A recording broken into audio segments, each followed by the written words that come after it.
Des maisons inondées et envahies par des eaux.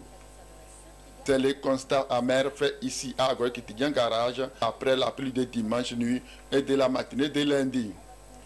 Cette pluie a créé la désolation et la tristesse chez les sinistrés.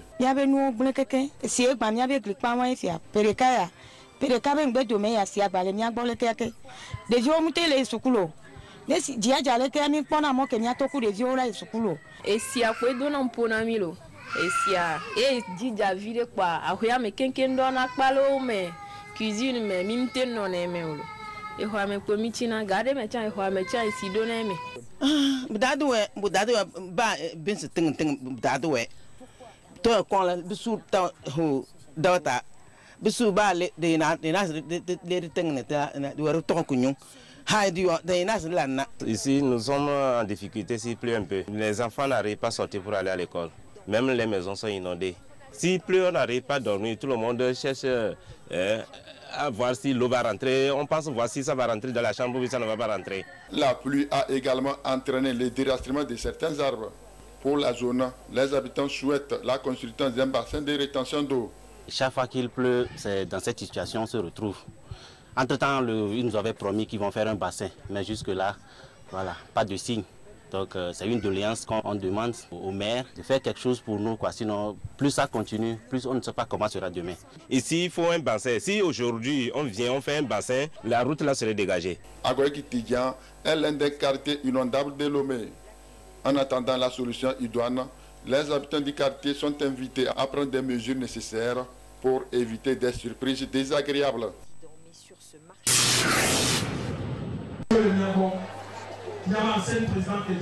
Pour ce 10e anniversaire de la rénovation du marché d'Agoy-Assiyeye, les femmes revendeuses se sont retrouvées ce samedi pour rendre grâce à Dieu pour tout ce qu'il a accompli. Et l'invité des marques est Madame le Premier ministre. Elle est accompagnée des membres du gouvernement.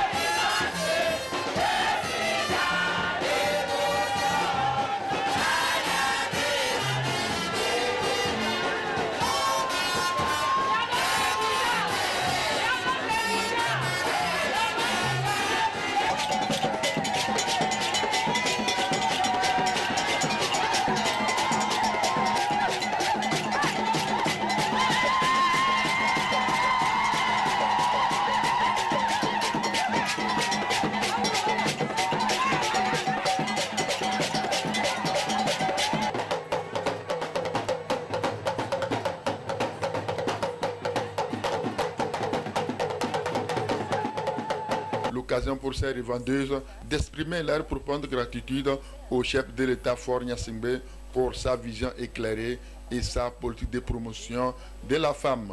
Un grand merci pour sa politique de développement continue envers nous les femmes. Au moment de la pandémie, il a pensé à nous les femmes des marchés en nous octroyant le produit FNFI qui a joué un rôle très important dans notre activité, qui a fait augmenter nos activités génératrices de revenus. C'est une grande joie pour nous, la mairie, d'avoir assisté à cette réjouissance. Il est de cela 10 ans quand ce marché a été rénové.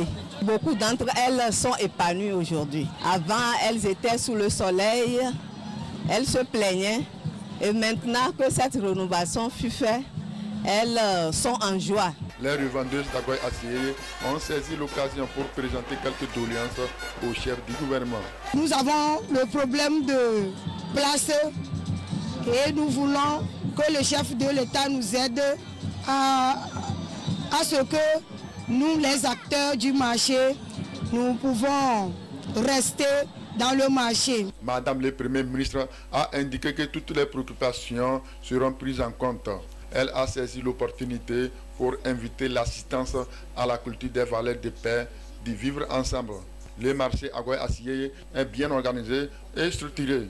Il compte 7500 places avec un bureau exécutif de 16 membres et 33 associations de revendeuses.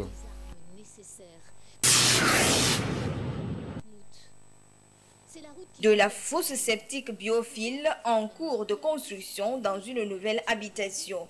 C'est la tendance ces dernières années au Togo. Beaucoup de propriétaires de maisons préfèrent ce système à cause de ses multiples avantages. Les anciennes fosses nécessitent à un moment donné des vidanges, ce qui pollue vraiment à l'environnement, nous le savons tous. Cette nouvelle biotechnologie appelée fosse biophile ne se remplit pas. Du coup, il n'y a pas besoin de vidange.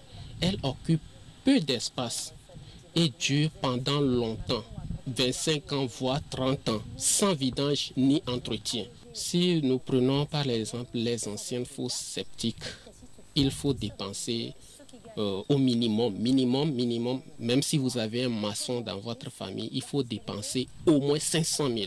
Mais cette fosse biophile, déjà avec 250, 220 000, vous avez une fosse qui ne va pas se remplir, qui ne va même pas dégager d'odeur, vous déranger à un moment donné. Et puis c'est dimensionné selon les besoins de chaque ménage. Ce système de traitement biologique des déchets issus des toilettes est d'origine ghanéenne.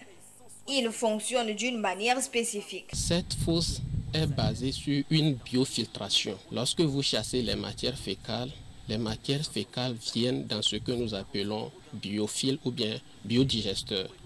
Une fois arrivé ici, l'eau est immédiatement séparée des matières fécales et l'eau va dans ce que nous appelons par le sokawe. Une fois dans le sokawe, il y a des biofiltres aussi dans le sokawe, maintenant qui purifient encore de nouveau cette eau. Et l'eau maintenant s'infiltre dans le sous-sol. Dans l'endroit où les matières fécales restent, que nous appelons communément biodigesteurs, là-bas il y a des micro-organismes qui prennent maintenant le rôle de digérer ces matières organiques. En réalité, c'est leur nourriture.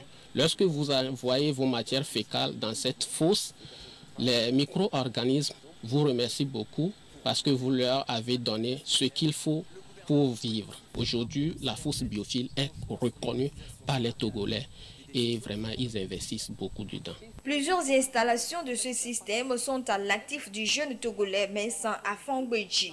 Un mécanisme biologique à encourager et à promouvoir pour le bien-être de la population et celui de l'environnement.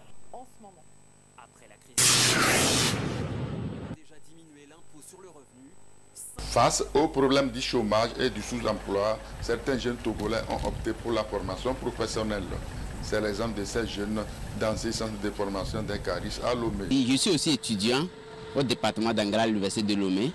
Je vois que tout cela est théorique et il fallait aussi avoir un autre diplôme professionnel qui va m'indiquer et me spécialiser dans un domaine donné, dans lequel je vais aussi me spécialiser afin d'être intégré dans la vie active et professionnelle. Je suis commerçante, je suis dans la vente des matériaux de construction. Mais je voulais apprendre quelque chose de plus, rajouter à ce que je fais. J'ai vu ça là, j'ai dit bon, pourquoi ne pas saisir l'occasion là de venir me faire former. Les caris sont ceux qui conduisent des engins de manutention pour soulever les charges. Ils sont souvent sollicités par les entreprises commerciales et industrielles. Ici, on forme les caris. Les caris, c'est ceux qui conduisent les chariots élévateurs dans les entreprises industrielles et commerciales. Et les grutiers, c'est ceux qui conduisent les engins PPM. Les engins PPM, ce sont les engins de manutention, peut-être pour les manutentions qu'on utilise pour décharger les navires dès leur arrivée de l'Europe. Le pays aujourd'hui est en construction, on est en train de nous construire des nouvelles entreprises. Vu que toutes les entreprises industrielles du monde entier utilisent les caris, ceux qui conduisent les engins de manutention, précisément le chariot élévateur, dans les entreprises industrielles. Comme vous le voyez derrière nous, c'est un engin de manutention qui peut soulever une charge de 1 à 5 tonnes.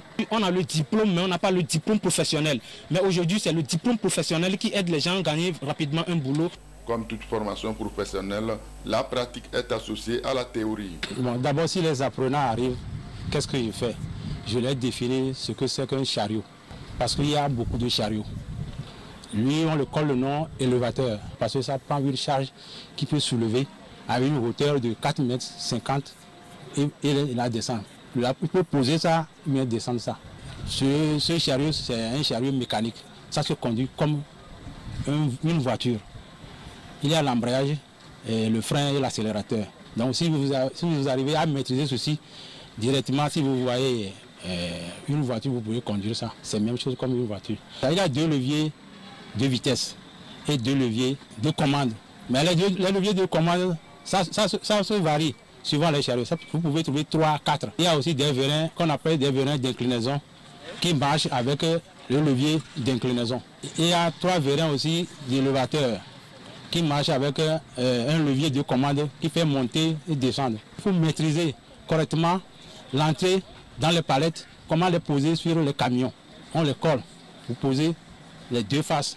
Si c'est plateau, vous les posez. Voilà une charge qui est posée par terre, ou une machine qui est par terre. Bon, il faut le prendre par le bas. Comment le prendre? J'enseigne cette méthode aussi. Le gouvernement togolais, en créant ces centres, entend trouver des solutions aux problèmes de l'inadéquation formation-emploi. Le principe...